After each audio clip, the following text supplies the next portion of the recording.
This is an edition of Going Beyond Testing. I'm Mark Allen. We're going to talk with NJ Labs CEO about methods and methodology and try to understand how this can help you as a manufacturer or as a product developer. So you have, in your experience in doing testing, you've developed methods for testing. I mean, we'll start with heavy metals, for example. Okay. So we have a generic method, and most laboratories with a lot of experience have generic methods, and then we have specific methods. We wanted to create a specific method for the CBD products or hemp-derived products, as well as even like flowers from marijuana, right? What we found out is, in general, you want the samples to be fully digested. You want the organics to break down so you can just extract the heavy metals and to test for it.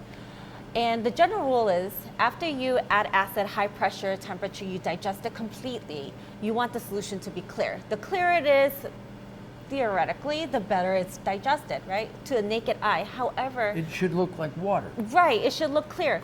However, what we found is that's not always necessary, right? But what's puzzling to us is, it's clear to us, but at a microscopic level, it may not be what we think it is initially, right? So that's where chemistry, the testing plays a role, and this instrumentation sees it at a level that we can't see, a sub-level, right? So what happened is, what we're trying to do is we actually spike the samples with the 4 heavy metals, the big ones, arsenic, cadmium, lead, mercury, right? Because if it's in the product, yes. I have a question. What do you mean spike?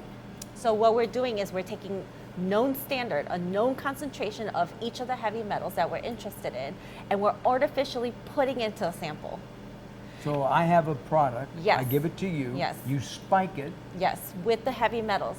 And we know how much we're putting into the sample, so when we test it, we should be able to see the exact amount that we put in, right? And if we see it higher or lower, there's some type of interferences. Now, if you take a product and you only test it once, you're not gonna see that. You're just gonna, one single data point doesn't mean a whole lot. Great, it passes, woo, I'm gonna sell my product, right? And then you take it to another company, you manufacture the same way, you take it to another company and they put a little more work into it, right? They spike it, they recover it, they develop a method specific for you, and you find out actually it has heavy metals in it. And you know what happened is the original test method did not specify, it wasn't specific enough to cut out the interferences, whether it's from the sample or other ingredients or even instrument interferences from the heavy metals that you're looking for. It could mask it. And that's very scary because it passed, right? So what's wrong with it? So how can there be heavy metals in my product? You've then standardized the way you test. So it's not a generic way, it's a very detailed methodology of finding those heavy metals or whatever else you may be looking for. Exactly. So because sample matrix, instrument matrix is important, right? How the sample interacts with the heavy metals, how the instrument reads, and even the nature of the instrumentation. Like for example, ICP-MS is what we use for a test for heavy metals. We use argon, oxygen, helium, hydrogen. What it does is this plasma kind of, in layman's term, blows up your sample and ionizes it, right? And so you're looking at isotopes, you know, not ionized, but isotopes. You're looking at different isotopes. So certain isotopes for a certain metal, for arsenic, can exist more in nature than often, and it could interfere. It could be artificially showing that there's arsenic in the sample if you don't have a specific method for your product. There's interference from the gases. Like the gases can combine with other components in your sample and mimic arsenic and can give you a high result.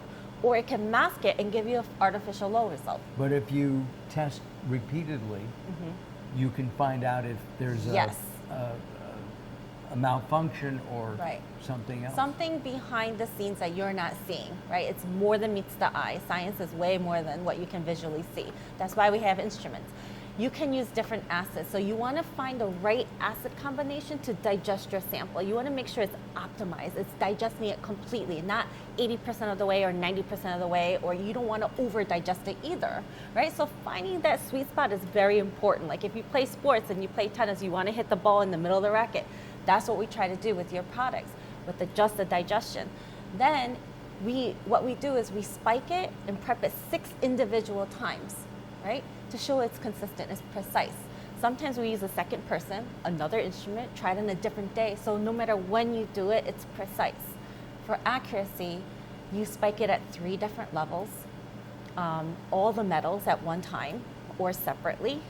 It's a lot of work. You're making a lot of solutions, and you want to recover everything you put in artificially into your sample to show that, hey, if there's heavy metals in my product, I can accurately measure it, and there's nothing interfering with it. Well, to use a couple of sports analogies, the tennis, so if you do this, it's love all, right? Mm-hmm. Love to, Yeah. and if you spike it, you're winning in volleyball. It's a win-win. I like those analogies, but yes, it's not, science is not always correlated with science, but when you play sports, there's a lot of analytical stuff going on, right? Right. Critical thinking skills, you're modifying things, you adjust either your body movement or however, and that's the same thing with science. You adjust these little things to optimize the method to make sure that you're getting the best possible result and true result. A true result. Mm-hmm. And you mentioned, I tested once and I pass. Yeah. You don't recommend that? No, because there's no guarantee that it was a true passing result, right? You have to make sure that the method is accurate to what you're looking for. And if you're not doing the development and the validation work, in a lot of these cases, especially when there's no real standardized methods set yet by the FDA or USP or other regulatory compliance bodies, you want to make sure that you do your due diligence. You're not going to just trust it just because you ran it one time. For me, I'm like, okay, it happened once. Let me see if I can repeat it again. Okay, let me do it again. And that's what it is. A lot of it is the more you see, the more data you collect, the better equipped you are. Well, in science in general, if you're doing an experiment, you invent something, okay? You want a scientist in another part of the country or the world to be able to duplicate what Yes. you've done, Absolutely. to validate what you've created. Absolutely. And that's called integrity. You're supposed to document as you go. If you didn't write it down, you didn't do it. So we want to document everything in such a way that even you can take it and do it at a different location, and you should be able to replicate it. That's a true, rugged, robust method. You took into consideration all the different changes in the instrument or the environment, and you can still reproduce accurate results. Then you have a great method. Well, it seems to me that, arsenic, for example, I think of murder mysteries, okay? and I think of Agatha Christie and all of her stories, okay? And you want to know how that arsenic got into the coffee or the cream or whatever the murderer used to kill the person they wanted to kill. And so it's the same thing here.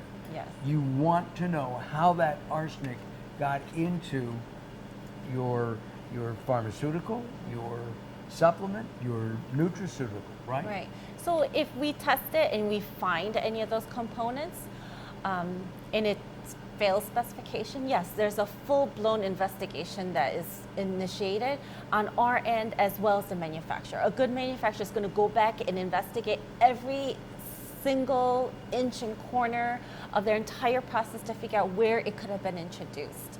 And we kind of work with all of our manufacturers. We go back and forth, we communicate. It's part of who we are because we don't want to just leave it at that. Hey, it failed, bye, you're on your own.